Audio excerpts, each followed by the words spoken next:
You hear that music? It's coming in hot. Oh Who's yeah. ready? Who's ready to podcast? Oh yeah. Let's do it.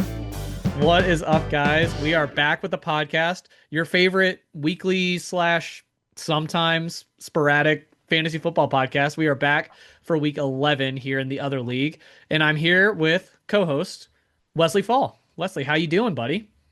Doing all right. Coming off a win, so I'm feeling great. How are you? I'm doing good. I'm also coming off a win that might have tanked my relationship with my previous co-host. Oh no, that's not ideal. So, without further ado, I've got a Mountain Time Lager here. What do you got over there? Nice. I am going with a fitting Emperor Palpatine Coca-Cola. Oh, wow, really channeling the dark side. All right, cheers, buddy. Cheers. All right, for everyone listening to the podcast, we got a few fun things for you this time around. We're going to get into the standings. We'll talk about the East and West current win totals to see which division is currently the best division.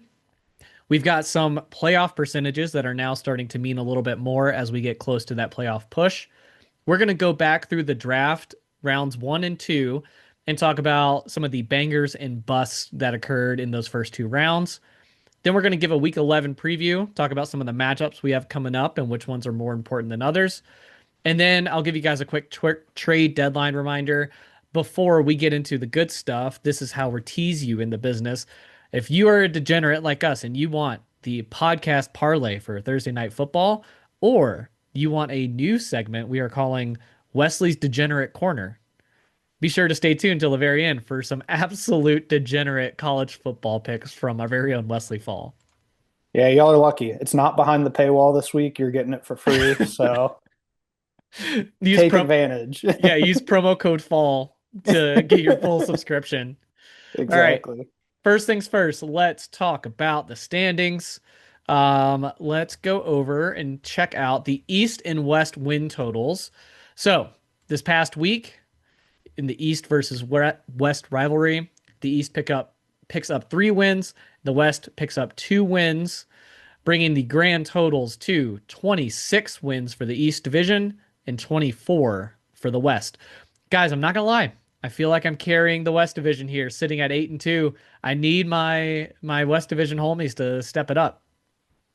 Yeah, without a doubt you are. You take a couple of your wins away and the East is running away with this thing. So Well, can't can't be more proud of the East. yeah. Speaking of some of my wins, let's go ahead and just talk about my win against Scott real fast. He put up 127.5. I ended up getting that win on the back of Dallas Goddard, who needed 6.7 points to beat Scott in the Monday Night Football game, and he barely got there. So I ended up winning by less than 2 fantasy points, and I did so without starting a kicker. Wesley, do you have any gut reaction to that? Because it's been controversial in the past. Yeah, I mean, kind of a wuss move. You should have had to pick up a kicker, I think, at minimum. That would have been nice, but maybe we can get enough petitions out there that it costs you two missed field goals, since you didn't have one. So here's my thought on this. And I'm very open to the debate because I think it came up last year, but it never came up again. Is it against the grain of the game that we're playing to not field a full team? Or is it something where, as a manager, you are accepting the fact that you're going to take a zero? You're basically just eating those points, and it's a risk you run, especially if you are down by a certain amount of points going into the Monday night game. And you know that if you're going to have to pick up a kicker, you're going to have to do some serious roster management. So it comes down to, do you feel like is it a risk that you just take on and it's baked in, or is it something that warrants a rule change down the road? Yeah, I mean, really, it comes down to what does the league as a whole think about it from a bench standpoint? Because that's where it really affects people. Because if you look at if you look at the league outside of yourself, everybody's fighting for a playoff spot. They can't afford not playing a player 1 week. So since you have the wins, yeah, you're able to make that choice as a manager. Do I want to? Do I not want to? Can I afford a loss this week to keep a good player.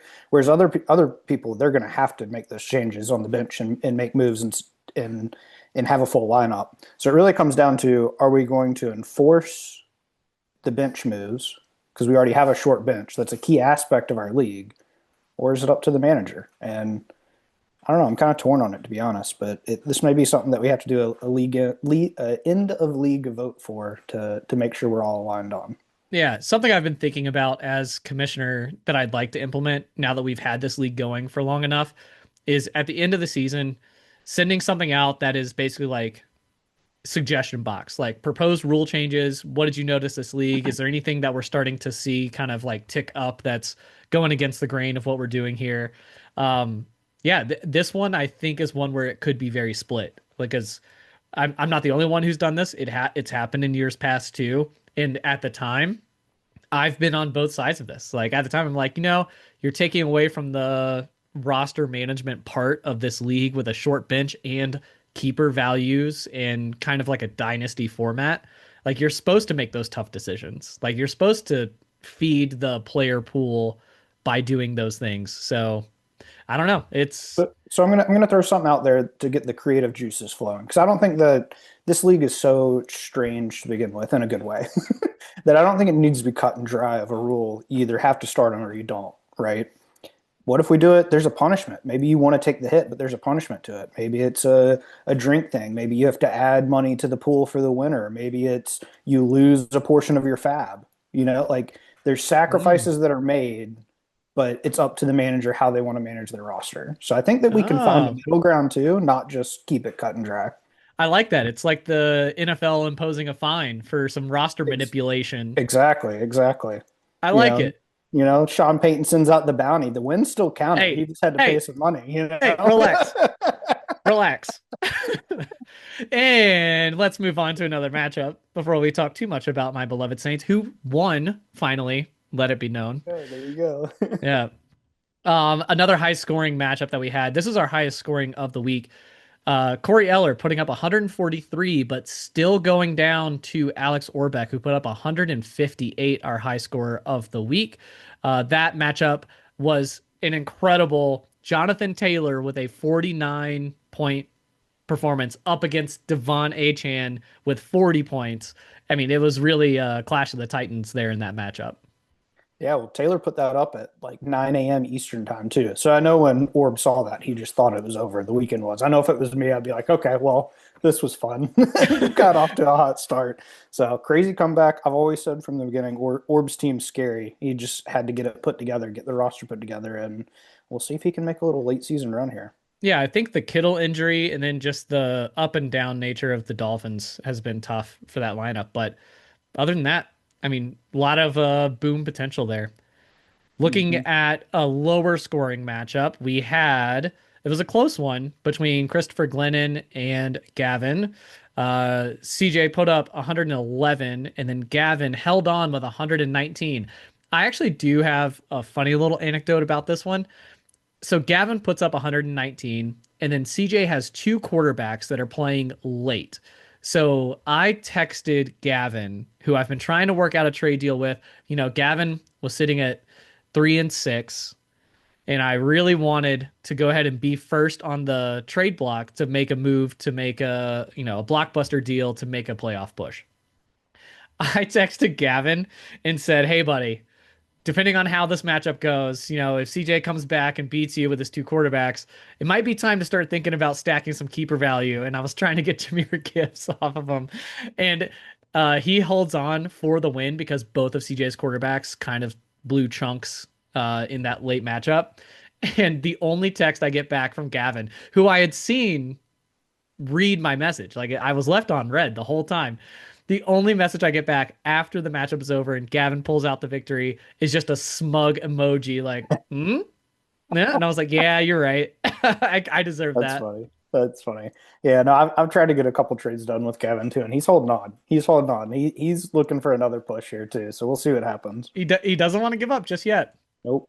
Our newcomer, Nick Gravely, goes down, putting up 109 points to Wesley Fall with 121. Tell us about your matchup this past week. Yeah, it was great. Suck it, Nick. Um, Yeah, really showed it to him, huh? Yeah, yeah, Josh Allen puts up less than 20 points for the first time in recent history. and the double goose egg was huge by him with DJ Moore and Wilson. And I think Wilson's like injured now too, so he's going to be out for a while. I don't know. I got pretty fortunate with this lineup. Some of his top players, Pickens, Ferguson on bye, so I don't know. I'm just trying to stack dubs any way I can, and it worked out. But if I have to play him in the playoffs, it's going to be a tough matchup. Yeah. Our last matchup of the week, we had Pat Dragon facing his brother Alex Dragon. So we had a Dragon Bowl mid-season. Pat Dragon comes out on top of this one, and Alex Dragon ends up being our low scorer for the week. I don't have it in my inbox just yet, but I do hear there is a chug video on the way. So that'll probably drop in the group at some point. I think I might have just seen something come through. Oh, fantastic. Did we get a As lot? we're talking live, I think I saw something come through. It does look like it's there. And he is happy to do the punishment. Incredible. We have a live drop of a chug video. I mean, it's me personally, I just feel like it's great to see managers buying in and really building camaraderie by honoring the traditions of this league. Yeah, I couldn't agree more. Couldn't agree more. It really brings us all together. I love it. All right. With all those matchups under our belt, let's go ahead and talk about some playoff percentages here. If I'm looking at the standings, the highest playoff percentage is your beloved Toast Tankers here, sitting at 8-2, leading the West by 3 games. So I'm at a 99% playoff percentage. It's time for me to go ahead and start tooling my roster for those playoff matchups. In my division, the next closest would be Scott at 48, sitting at 5-5 with a 48% chance of making it. And then Alex Orbeck with 15% still hanging on. And then the bottom two, we have Pat Dragon at 5% and my brother from another mother, CJ, with 1%. So not mathematically eliminated from playoff contention, but practically eliminated. Yeah, so coming into the week, we had Gavin, Pat, Alex, and Chris all at 3 wins. And I remember looking at their playoff percentages, and I don't think a single one was above 3%, maybe 5%, but I don't even think it was that high. And now coming out of the week, we got two up to 15%. So not all hope is lost for them. It'll be interesting to see what they can do here in the last couple weeks, and if that stock keeps to climb on them, because it's a pretty big jump. Yeah. And speaking of big jumps, over in the East, it's actually pretty even. The top three teams are all looking pretty good for their playoff percentages. Wesley, you're sitting at a 69% playoff percentage. Heck yeah. Nice. Corey Eller, technically ahead of you in the standings, but with a 65% playoff percentage. So I'm sure there's something being factored in there with either matchups, points for, points against. And then Alex Dragon close behind at 53%. So two teams at the top and 6-4. Alex Dragon at 5-5. Nick Gravely at 5-5, but only a 30% playoff percentage. And then Gavin at 4-6 with a 15% chance to make the playoffs.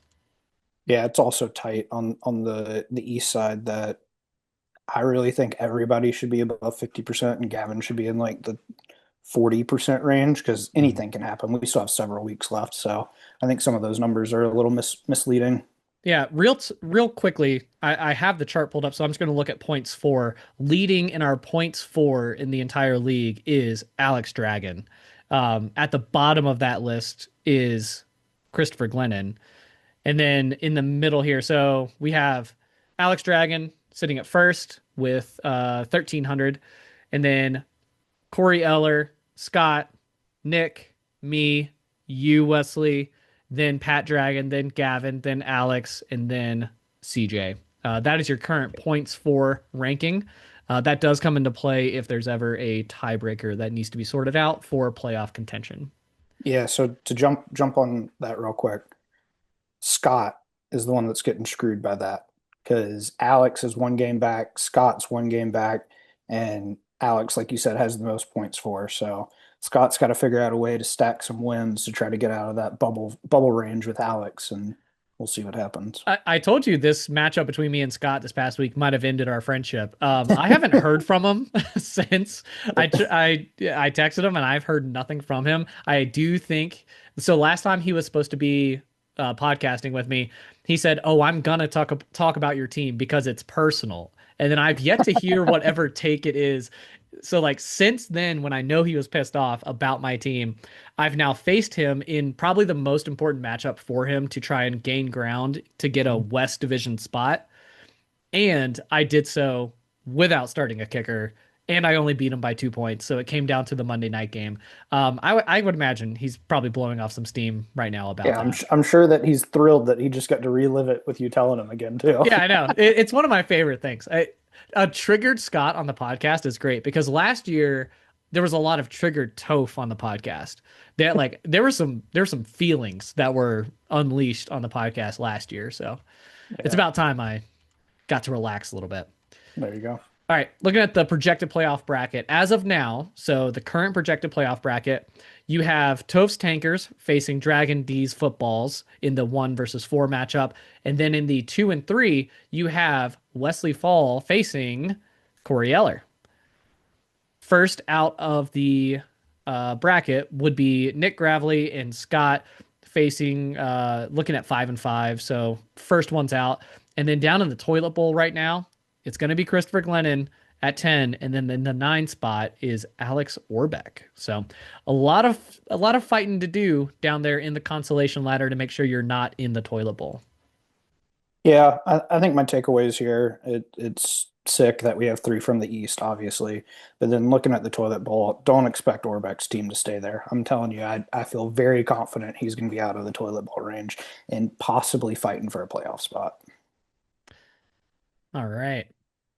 So, our next segment that we have here, we're going to look at rounds 1 and 2 from our draft and talk about some of the bangers and busts from that draft. So, for me to do that, I'm actually going to share my screen here. I'm going to pull up a graphic. We're getting real fancy here on the podcast these days. Here you go. Check it out. Voila. Wow, look how fancy we are, Wesley.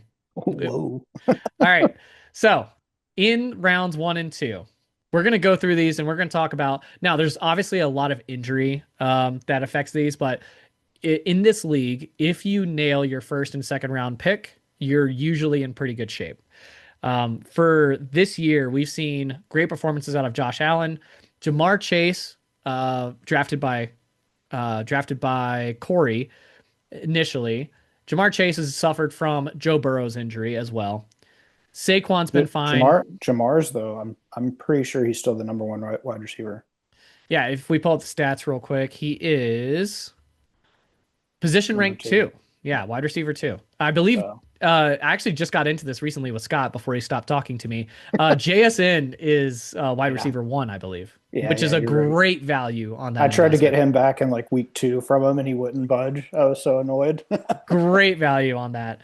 Saquon's had a good year. Jaden Daniels injury, Lamar Bust. Jackson, and Derrick Henry. So Derrick Henry shows up here in round 2. Lamar Jackson in round 1. Really, really tough. I mean, you drafted So Lamar. Tell us a little bit about how that's been. objectively, you could say it was a bust just as the fifth pick overall. But I already had Baker on the roster, and Dart has turned out amazing. So he's actually worked out perfectly for what I've needed with his injuries because I've had some backup quarterbacks. But just objectively, as number five overall, he'd probably be classified as a bust. But I've Yeah. worked through the injuries, and now he's back, and so I'm loving it. How happy are you with that Dart pick? Oh, dude, it's sick.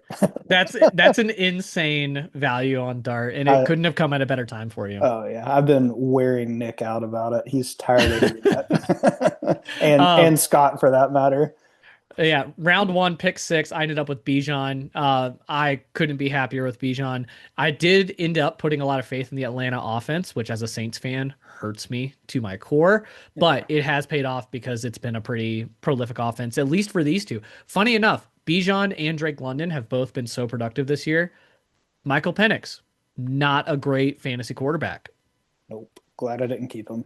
Yeah, so I ended up picking him up and dropping him. So he's out there if anyone wants to snag a keeper, but seems really, really Some high some variance. something about those lefties just suck. Yeah, I'm into tough out there. Jalen's been fine. Malik Neighbors, huge Bust. injury. That's at, I mean, you can't predict that. That's really brutal. Justin And Jefferson, if you don't forget, he didn't even want to keep him. It was a mix up in the communication. that is true. Yeah, even though that was, I'm doing what I was told. Yeah, apparently he was happy with keeping Malik Neighbors and then very unhappy. Justin Jefferson, it's been okay. JJ McCarthy, I think, is the biggest wild card there. CeeDee Lamb has been totally Solid, fine. solid. Yep.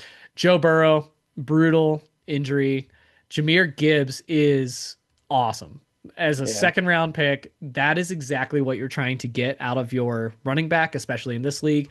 Christian McCaffrey staying healthy, that is not what I predicted. I thought for Yeah. sure Same. I didn't want any of the Christian McCaffrey smoke because I thought for sure he was going to get injured again. Yep. But him staying healthy has been really big for Alex Dragon. Ashton Genty coming through for CJ. Still a still a top 20 pick. He's coming in at running back 12, which is about right. Dak Prescott, probably the most controversial keeper that I had, ended up being a good keeper. That's a top 10 quarterback this year. Yeah. Worth So, it. yeah, absolutely worth it. You guys just didn't see the vision. First round, not worth it. Second, third round, worth it. Amon-Ra St. Brown, I miss you so much. Currently, wide receiver number 3. How is it having my former namesake on your team? Reliable. That's all I can say. That's how it He is. he really is. It's like there were years past where I had a lot of Pierre Garcon. I don't know if you guys remember, but he was like king of getting you somewhere between 11 and 13 points. Nothing more, nothing less. And Amon-Ra St. Brown is like an elite version of that. He has a Yep. very small range, but it's way higher than most running back or most wide receivers. Yep. AJ Brown has been really tough for Scott. That one, I want to have faith in AJ Brown, but I get the feeling that I mean, he's unhappy in Philly, right? Like Devontae When Smith he, is the wide receiver one now, right? I think AJ Brown's just unhappy everywhere. I mean, that's why he left the Titans, is because he was unhappy there. So, like, Starting to uh, see a common denominator here. yeah, yeah. And then Derrick Henry, same thing, kind of with Lamar Jackson, just tough offense for Baltimore. Like Baltimore just is not producing fantasy numbers the way that we thought. So if I remember right, can you pull up his breakdown by week? Yep. I'm pretty sure week one he did great, Hey, and he's he likely was to trade if anyone wants him. hey he did great in week one, and then he got the fumble yips and has just been terrible since. It's like a different Oh, version of him. geez. These What are are you looking at? sorry. I did complete stats, not game log. Hello, here we are. Yeah, he crushed it week one and then got the fumble yips and just has been a shell of himself. He's slowly starting to come back, but with Lamar out and then the yips, because there was a while Mhm. there, like weeks 2 through 4, they even started limiting his touches. Yeah, I mean, only 8 carries in week 4. And that is not what you expect from Derrick Henry, who in college he used to get like 30 carries a game. Yeah, All right, and then our last two, Patrick Mahomes for Corey solid. Eller's team. Yep, it's been solid. Quarterback Didn't two. didn't see that coming either. Can't stand the guy. I got so burned by Travis Kelce last year, so I really had no faith in the Kansas City offense, but Patrick Mahomes is that guy. Can't deny it. And then Bucky Irving, obviously injured, tough. You Yeah. can't really predict that, but just missing a ton of games here. But man, would be nice to have all these points um, if he was healthy. Yep. All right. So, in conclusion, it seems like rounds 1 and 2, if your player stayed healthy, you're fine, right? Yeah, Like for sure. rounds 1 and 2, it really just comes down to a health discussion. The one surprise there for me is Christian McCaffrey staying healthy, and then I would say another surprise is probably Lamar and Derrick Henry being less productive than we thought the Ravens would be. Yeah, for sure. All right. Quick reminder, trade deadline is coming up. Thanksgiving weekend. Do not forget to make your trades and, stack that keeper value if you need to for next year or trade to try and improve your team, make that playoff run if you think you're a contender. All right. Wesley, anything else before we move on to our podcast parlay for Thursday night football? That's all I got. With that being said, moving on to the podcast parlay Thursday night football, we have the Patriots facing the Jets. I'm going to try really hard to pay attention to this game, but so far we got two island games that were horrible 10-7, both on Thursday and on Monday night. Absolutely horrible to watch. If I didn't have Dallas Goedert trying to pull out a win for me, I would have tuned that game out completely. And now we have the Jets, who just traded away everybody, facing the Patriots, who actually are kind of an exciting team to watch with Drake May. So, with that being said, Wesley, what's your pick for the Thursday night football podcast parlay? Yeah, I'm taking Patriots to just rout them. Jets put up a good fight last week, but I think that's a one and done for them with all the roster changes. I think that they tried to re-energize them, but you got Brees Hall out there running around on a go kart. They're not taking it serious, and Vrabel is definitely taking it serious. So I'm looking for the Patriots to cover the spread. I think it's 12.5 right now, so that's what I'm going with. All right, Wesley's pick, Patriots minus 12.5. That will get you minus 115 on FanDuel. My pick, my thought here is without Quinnen Williams clogging up the middle of that defensive line for the Jets, Drake May, who has a tendency to run anyway and is an electric running quarterback in a game where he might not have to throw as much, I think Drake May scores a rushing touchdown. That'll be positive 170. So plus money for you there. You parlay those together, you get plus 316. That's $10 to win $31.60 on FanDuel. So that's your official podcast parlay for Thursday Night Football. I'll be placing that bet while Wesley gives you some absolute degenerate picks to try and make a little extra money on Wednesday night. Wesley, what you got? All right. Like I said, this is free for the viewers this time. Next time you'll have to pay. Wednesday night we got two college games that I'm looking at, three in total. First one I'm looking at is Northern Illinois and our very own Patrick's UMass. Uh, I am looking for them to not score points. They both stink. You got 2-7 Northern Illinois, 0-9 UMass that thought they were going to get their first win this season. Nope, didn't happen. Blew it at the end of the game. The total score, last I checked, was 46.5. Looks like maybe it's just recently dropped to 43.5. I still want the under. You look at Northern Illinois, they have been scoring.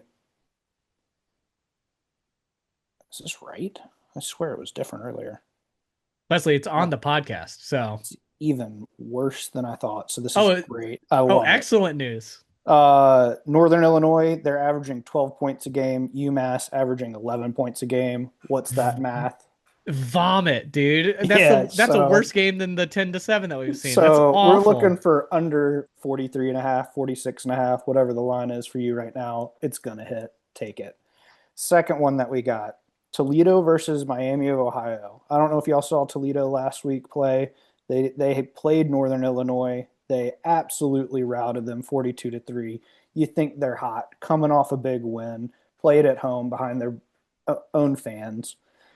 Um, and they are favored 3.5, but they have not won a single road game yet this season. We're going to Miami of Ohio, and we're taking Miami of Ohio plus 3.5. Why are you forcing yourself to watch these games? Why not? You got football every day of the week this week. Have some fun. All right. We love it. Thank you, Wesley, for being our resident degenerate. It's always fun when you're on the pod. I hope things are going well with the new baby. Heard you're actually getting some good sleep lately. Yeah, I think the past two nights have been good. Got a couple 7-hour stretches, so that's why I'm starting to look at some degenerate football. Yeah, now you have too much time on your hands. I love it. All right, guys. Best of luck going into week 11. Good luck to everybody except for Christopher Glennon. Yes. All right. Peace out. See ya. See ya.